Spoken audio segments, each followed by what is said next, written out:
je voudrais d'abord vous remercier et puis surtout vous, parce que ça fait plus de 3-4 jours que vous prévoyez de me voir, mais la grève en France, vous avez vu, moi-même je suis content parce que c'est ça la démocratie.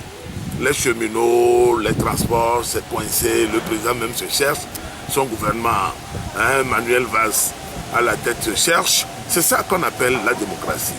Vous ouvrez les discussions, vous dialoguez et vous vous mettez finalement d'accord.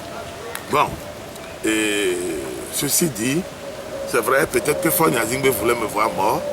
Et bon, Dieu a refusé, de toute façon, Dieu a refusé cela. Et moi, mon problème, c'est purement politique. Désormais, nous savons qui pilote ce dossier-là, des incendies du Togo. Voilà des gens qui m'accusent de parler du fond d'un dossier, moi, inculpé comme complice dans une affaire, dont on n'a même pas encore arrêté les vrais auteurs pour qu'on nous taxe de complices. Ok? Ils me libèrent après 4 mois d'emprisonnement illégal, je dis bien illégal, avec la complicité des petits juges. Je les traite de petits juges véreux qui ont montré à la face du monde entier qu'en réalité, au lieu de lire les livres de magistrature à l'école, à l'ENA, ils ont plus passé leur temps à apprendre plutôt les chansons de RPT, d'animation politique qu'autre chose. Je le dis avec beaucoup d'amertume parce que pour construire le Togo, il faut transcender avec une certaine époque. Voilà. Voilà. Les quelques brebis comme eux là qui restent encore là, il faut les extirper et les mettre de côté. Ceux qui ont compris que le Togo doit également avancer, évoluer comme un pays normal, sauront et savent très bien ce que je suis en train de dire. Voilà des gens qui m'ont privé de liberté pendant 4 mois. Et ils me libèrent parce que je suis malade. Et ils ont bien précisé que pour des raisons de santé, ils me libèrent. Après m'avoir fait ausculter par 6 militaires. Je ne suis pas militaire pour que Faure Gnassingbé m'envoie son médecin personnel. Le connaît Sonien, c'est son médecin personnel. Il ne faut pas qu'on nous blouse. Faure Gnassingbé fait de la comédie inutile. Il sait à qui il a affaire. Moi, c'est Abbas Kavo, il me connaît. Il me connaît bien. J'ai parlé Kabien pour dire, et Jessim Nyone. Il me connaît. Avec moi, on ne blague pas. Il était où hier, ce type-là? Il était où? Jusqu'à ce qu'un procureur dise à ma mère que tout le monde respecte le président sauf moi. Qu'est-ce qu'on appelle comme ça? Je n'ai pas voté pour quelqu'un. Je ne me reconnais pas en lui. Et pourquoi il ne veut pas porter des critiques sur sa gestion, sur sa façon de faire? Est-ce que ça aussi c'est un problème? J'ai dit, gère mal le pays. Il n'a pas la compétence nécessaire, ni les capacités nécessaires pour gérer le Togo. C'est un imposteur, et ça je le dis, et je le dirai jusqu'à la fin de ma vie. Il le sait. Il sait que je suis comme ça. Je ne vois pas le blanc pour dire que c'est du rouge. Point barre. Mais il me libère pour raison de santé, et pour eux, d'entre-temps, je vais mourir et tout ça. Vous avez vu, ça fait 7 mois et quelques. Ils ont conservé mes papiers de voyage. Par devers eux. Voilà. Voilà des gens qui me libèrent d'aller me soigner. Faure Gnassingbé sait très bien que si lui et son père avaient bien travaillé pour le Togo, aucun Togolais n'ira à l'extérieur pour se soigner. À commencer par lui-même. C'est une aberration, il n'a pas honte. Le premier ministre du Togo vient taper 3 mois dans les agones parce qu'il parle du Togo qui est souverain. Souverain en quoi? Vous n'avez même pas un hôpital. Vos hôpitaux ressemblent, n'est-ce pas, à des poulaillers. Et il va parler des gens comme ça là. Soyez sérieux là. Ce sont des blagueurs, des amuseurs de galerie. Ça, je le dis, ce n'est pas une insulte. Je ne les insulte pas, c'est un constat que moi je fais.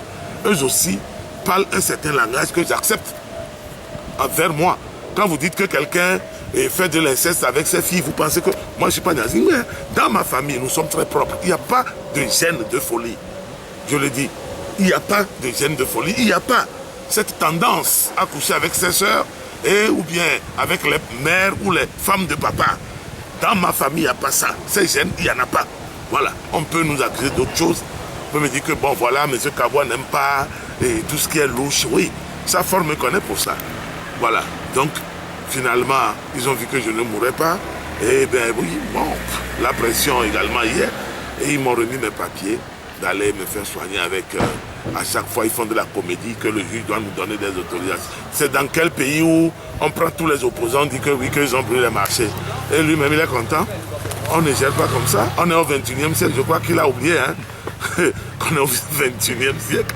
Ce sont des plaisantins. Ils peuvent faire tout. Aujourd'hui, force est inscrit dans la logique de terroriser tout le peuple togolais. Avec quelques 4 ou 5 jombris de l'armée. Oui, mais dans l'armée, tout le monde sait que nous travaillons pour l'armée. L'opposition togolaise travaille pour l'armée togolaise. Voilà. Quand il s'est agi d'aller pour toucher les 20 000 et les 30 000 exceptionnels sur les salaires, ils sont les premiers à les toucher. Pourquoi les militaires n'ont pas dit qu'ils ne veulent pas? Ce n'est pas l'argent des nazis, mais c'est faux. Ce qu'on leur distribue, chaque fin décembre, tout ça, les 20 000, les 10 000 que Ford donne.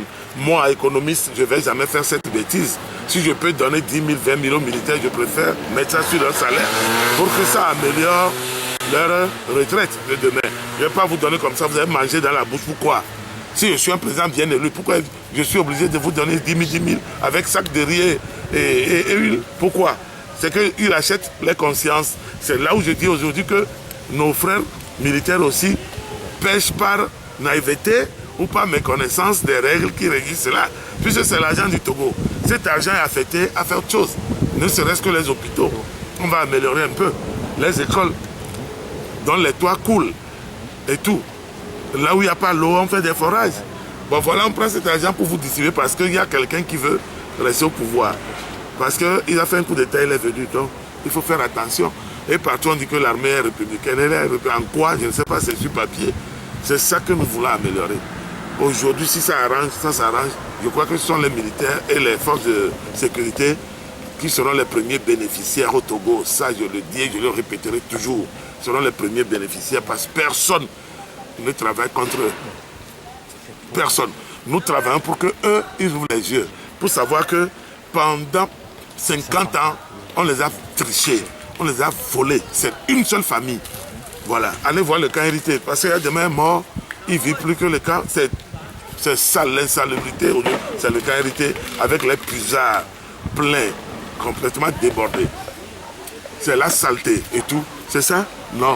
Et on va nous dire qu'il faut continuer par soutenir quelqu'un que oui, que si les sudistes prennent le pouvoir, les opposants vont nous chasser. C'est faux.